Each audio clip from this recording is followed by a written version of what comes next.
ادامه بخش چهره‌های ماندگار. کوروش کبیر.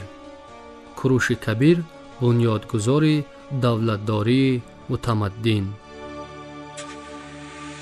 کوروش سیاستشناسی نکته‌سنج بود.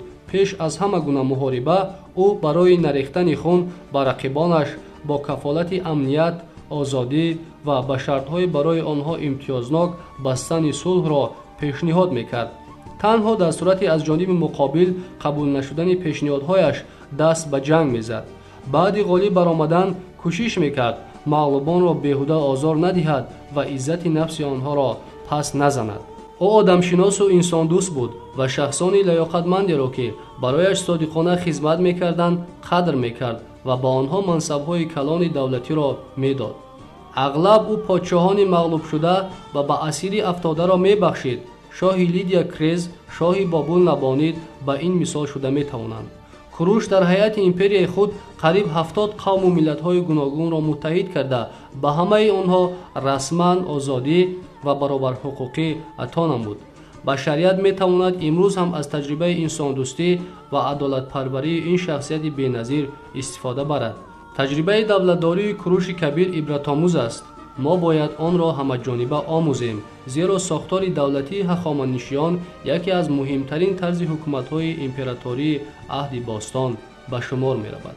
سزاوار یادآوری است که او بار نخست چندین کشورها و خلق‌های آریایی را در هیئت یک دولت متحد نموده برای تشکل و انکشاف زبان و فرهنگ یگانه آنها مساعدت نمود.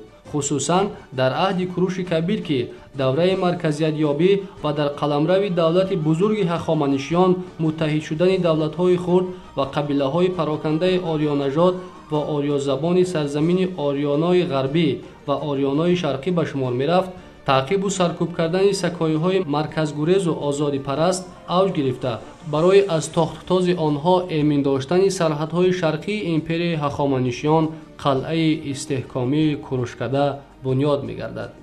گمان غالب آن است که کوروش کبیر بعد کشورکشایی‌ها و وسعت بخشیدن حدودهای شرقی امپریای فارس قلعه استوار و استحکام مرزبانی کوروکده را در حدود استروشن قدیم بنیاد گذاشته است که آن دیرتر با نام کوروشکده یعنی شهر کوروش شهرت یافته است. هدف اساسی ساختن کوروشکده مستحکم نمودن سرحدهای قسم شرقی قلمرو فارس به خاطر لشکرکشی‌های من بعده، یعنی در آینده ضبط نمودن دولت‌های پراقتدار بابلستان و مصر قدیم بود. چنانه که قبلا یاد کردیم، سکایی‌های سرور تیگرخود، خوامرگ و کناره‌های سو با جسارت و پرخاشجویی و مهارت بلند جنگیشان دل جمله پادشاهان و قدرت طلبان را به لرزه می آوردند. مؤلفان و واقعه‌نگاران عهد عتیقه استرابون، یوستین، آریان، کوینت کورسی و دیگران تأسیس این شهر را به کوروش نسبت داده آن را کیراپول، کرسخاتا نام میبرند. ناگفته نماند که قدم نامبارک اسکندر مقدونی نیز هنگام لشکرکشی‌هایش به کیراپول رسیده بود. شاید او بعد کوروش این استحکام حربی و مرزبانی را تعمیر و استوار نموده در شکستن آشوب ساکنان سود و استروشن و سمرقند باستانی چون باششگاه حربی استفاده برده باشد. و عجب نیست که یکی از شدیدترین جنگ‌های بین پیشوایان سغدیان، سپیتامن و اسکندر مقدونی در کناره‌های شهر کیراپول که بعدتر این شهر با نام اسکندریه اقصا نیز شهرت یافت رخ داده باشد.